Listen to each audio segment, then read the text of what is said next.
Anyway, back to our other amazing guest who we've got here today. Because, of course, on our Tuesday cook-alongs, we love to invite some of the most fabulous people in the country.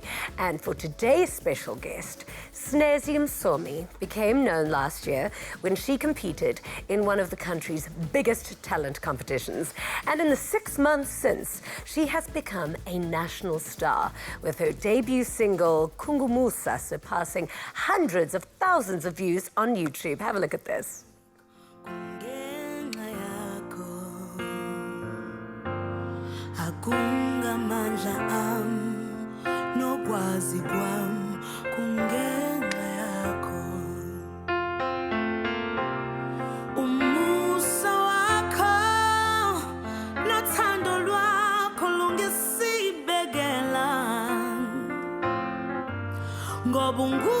Jehovah, opilayo, hallelujah.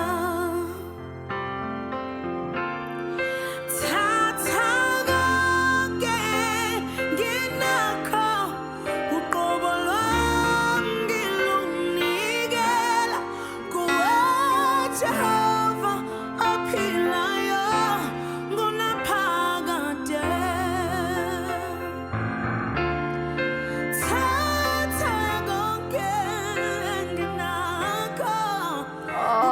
What a voice of an angel.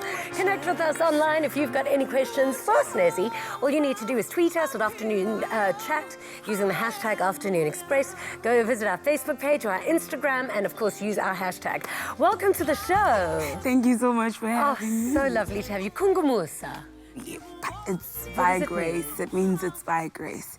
You know when you've been in a journey where you sometimes feel like you're just lonely and all by yourself, and then God's grace always has a way of showing itself. Yeah, girl, you're not alone. I'm always here with you. So Kungumusa means it's by God's grace. Honey, we are all Kungumusa at the moment. We are all Kungumusa. COVID is not playing with anyone. We are all No, we're not playing. How are you? I'm well, thanks. How are you? You must have had such a year. And I have to tell you, you are just one of these amazing rising stars that when I think of your story, I am sanitized, but I just want to give you the biggest hug. I just want to give you the biggest hug because, girl, you grew up with the weight of the world on your shoulders. You literally grew up with the whole world weighing down on your shoulders, and you've pushed through, and you have become such a beautiful, gracious star. Well done to you. Really, really well done. And the reason why there's a Kungumusa, it wasn't easy. Oh, so I knew this. When I saw you, I knew that I was going to sob throughout the show. Sorry. Okay, we're not crying. Girls. Yeah. It's been just God's grace throughout the whole journey. Yeah. It's not easy when you feel like you're on your own. I know. No one's standing with you. Even if it's 2 against 10, you're not going to recognize the 10 because the 2 seem to be powerful. Yeah. So it's really been hard. But God has been God. Well, let's discuss some of that, like how difficult it was. You lost your mom when you were 4. Yeah. You didn't know who your dad was. He only came into the picture much later. Yeah. And you were raised by your grandmother, who also didn't have much. How... I mean, I can't believe how you've become this amazing, independent star with such a beautiful soul. What was your life growing up, though? Growing up was for me, it was normal. Yeah, I suppose so. It is normal. For me, you don't know anything else. It is for me, it normal. was normal because it's the only thing I knew. Yeah. And my grandmother has so much love. Yeah. So the love just made us not to realize, or rather compare ourselves to what other kids are having. Whatever that we had was enough for us. I had to grow into this strong person, I'd say. And having to be strong, I had to be real and true to who I am and try so hard. You know, it's very hard when you are a kid not to compare yourself to others. It's impossible because that becomes your, it validates you, you know, where you are, like, you get your gauge. Yeah, because so it was very hard because, like, you know, when you're a kid and you're like, Spanbani's house is very nice. I'm visiting, I had a friend, in Mlazi there's like a different section. Yeah. So I had friends from W section. W section is like the suburb of my hometown. Yeah. So I had friends from there. When I visit them... And they were the posh people. Yeah, they were the posh people. Yeah. So when I go there, I'm like, oh, Ganko is very nice. And my host is like, And then Ukoko would be like, hi, girl, you need to appreciate. This is your home. This is who you are. You are going to work hard and change where you come from. But listen, I think the fact that you have that means that it gave you the ability to have God's grace in you to say, you know what, this is where I come from. I appreciate and I love where I come from. But I'm going there. Yeah, I always think I'm going to live in the posh neighborhood.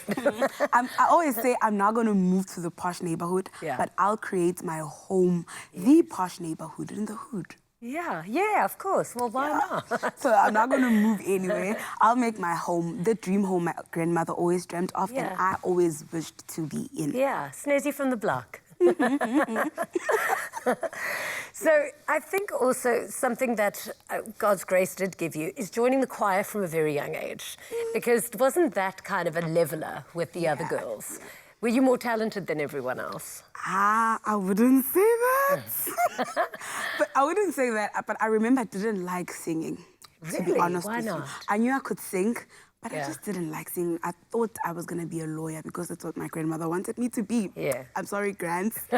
My grandmother wanted me to be a lawyer. So I had this thing, I'm going to be a lawyer at some point.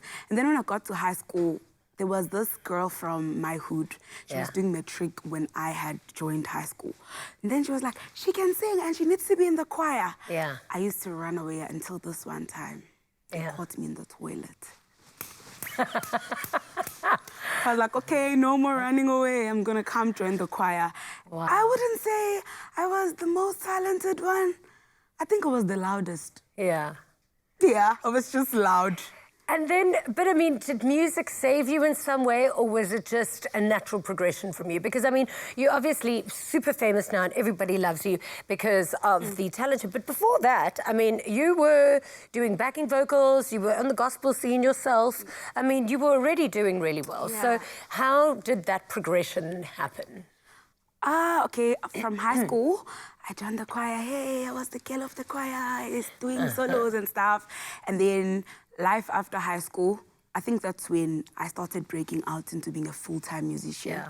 2014, I did Clash of the Choirs. Yeah. And then after Clash, I did backing backing vocals full-time. Started doing backing vocals for Tina Zungu, Dwemim Kokstad. Oh, man, all the heavyweights in gospel.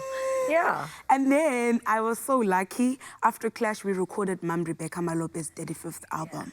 So that's like the highlight. Incredible. We've had her on the show a couple of times. She's phenomenal. Yeah. So I became a full-time backing vocalist until, last year I decided, my grandmother forced me to go for Idols. Yeah. And then, God being good, things happened. She must be so proud of you. She must be really proud of you. She is. We've still got lots of time to chat, but we've asked you at home and online if you've got any questions for SNEZIEY.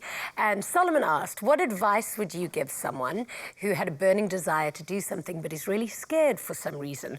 What is your advice to the young men who are looking up to her? Or young men and young women who are looking up to you? Well, I always tell myself that there's no other SNEZIEY. There's only one SNEZIEY. Whatever that SNEZIEY has in heart, God knows already. Yeah. But God is not going to just say, hey, do this. God is going to wait for me to insinuate the moves. Yeah. God is going to wait for me to say, okay, now I'm taking a step against whatever odds that I'm facing. Yeah. So, man, whoever, when you feel like you can do it, you're not going to know that you can really do it if you don't try. So. Yeah. Try. Put your foot out there and try. Then Dee asked, how is your life after the show, stopping performances, and when can we expect new music? Life after the show stopping performances is show stopping. You know why I say life is show stopping? Because I always say my life after Idols is godly driven. Yeah. God does things at his own pace. Yeah. Like, he doesn't compete against anyone. It does. If it says, hey, this is how you're going to do it, this is where you're going to be. If I wanted to release an album tomorrow and he wants me to release an album in 3 months' time, that's going to happen. But there is music coming up. There is music coming up, just that I cannot specify because we all know the procedures and stuff. Exactly. But there is music. Music is piling up, and when it comes out, yeah. It's going to be nice. It's going to be amazing. Okay, good. We're going to go and wash our hands because you know what I've actually just realized in this whole isolation time is how much I love touching my face and how much I love touching other people. I'm actually creepy like that. I apologize for everyone that works for me. I'm a creep. I touch people a lot. So I've got to go wash my hands now. And after the break, we get cooking in the kitchen. So again, please join me in washing your hands. Get your apron and we will see you after the break.